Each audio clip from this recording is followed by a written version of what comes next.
G'day guys, today we're going to have a look at the latest update for the return of them in Don't Starve Together, Troubled Waters.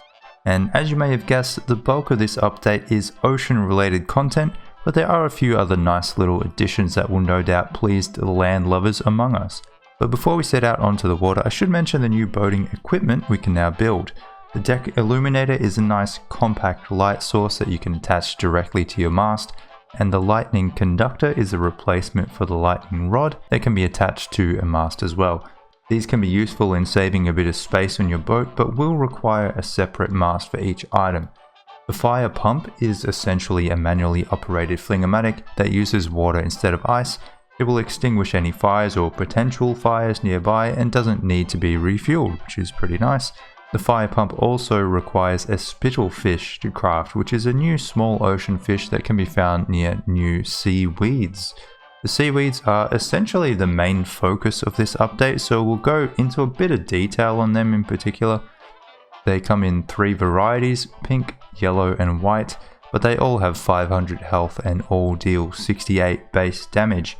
Normally these weeds are actually neutral and can be found growing in clusters on sea stacks. They will attack you though if you try to harvest the barnacles growing at their base while they're awake. Nighttime therefore seems to be the obvious choice for collecting them, and much like harvesting beefalo wool, if you use a razor to collect the barnacles during the night, you won't provoke them, which is a good thing because if you anger one seaweed, you're gonna upset all nearby seaweeds as well.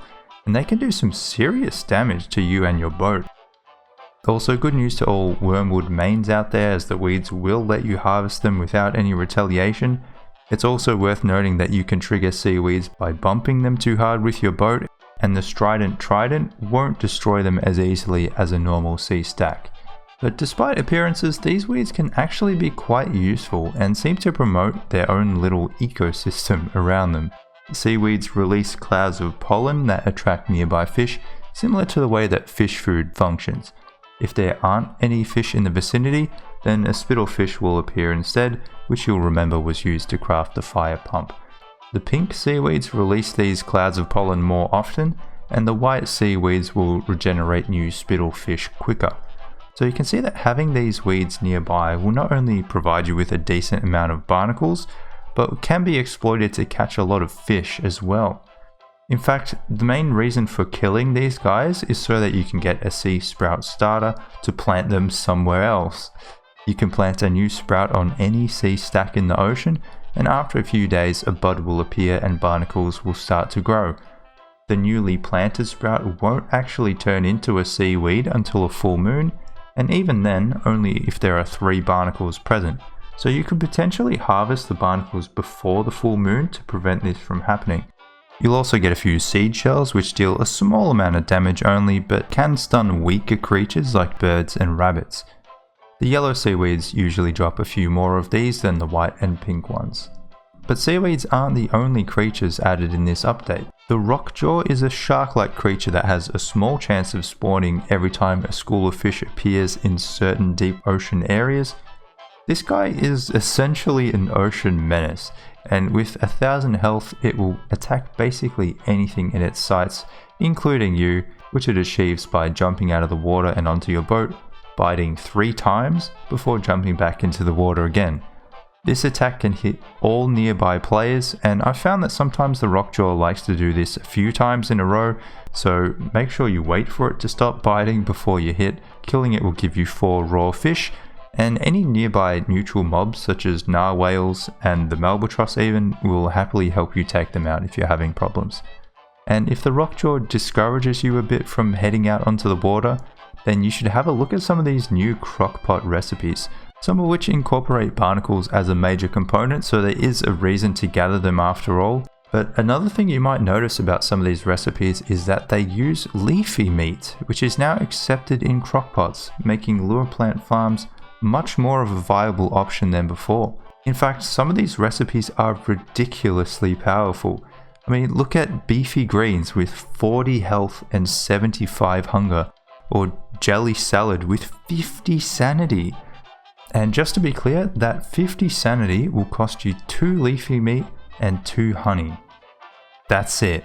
I think this in particular will become a fan favourite very quickly. It's also worth noting that Wigfrid can eat all of these new dishes, but Wirt sadly misses out. And besides this, there are a few other little additions in this update.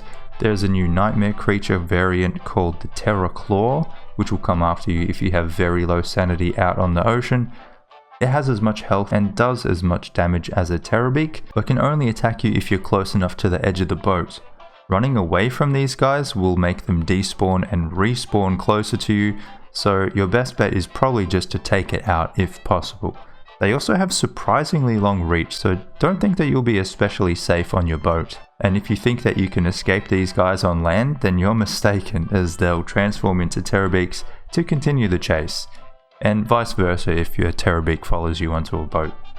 And there's another more mischievous shadow creature that will keep you company while you're out on the high seas as well, as long as your sanity isn't above 75%, that is. Wavy Jones and his shadowy hands will try to mess with your boat as much as possible, putting out lights, undoing repairs, raising anchors and sails.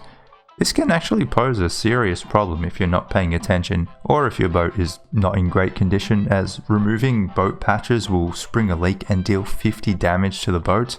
The hands can be shooed away, much like the night hands that try to steal light from your campfires, but Wavy Jones himself won't completely disappear until daylight hits, so be on your guard. Another very recent inclusion in the beta, it actually came through as I was making this video, is the ability to generate new vault goat herds, and you can do this by following a suspicious dirt trail in spring while it's raining. As long as the trail ends in the Oasis Desert, you have a 2 out of 3 chance of getting a brand new vault goat, and with that, a brand new herd spawner. The goat will be packing a bit of extra charge though, so be careful when you reach the end of the trail. And that's about it from Troubled Waters. From what seems like a relatively small update, it does a decent job at continuing to flesh out the ocean side of the game, while also contributing a few quality of life improvements such as the new leafy meat recipes, the vault goats and the mast upgrades to save space.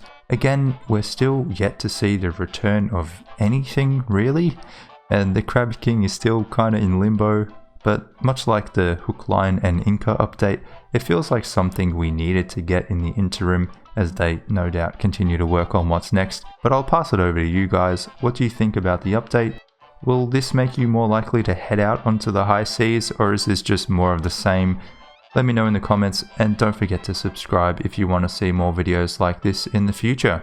You can also catch me streaming Don't Starve Together on Twitch most days, so feel free to hit me up there.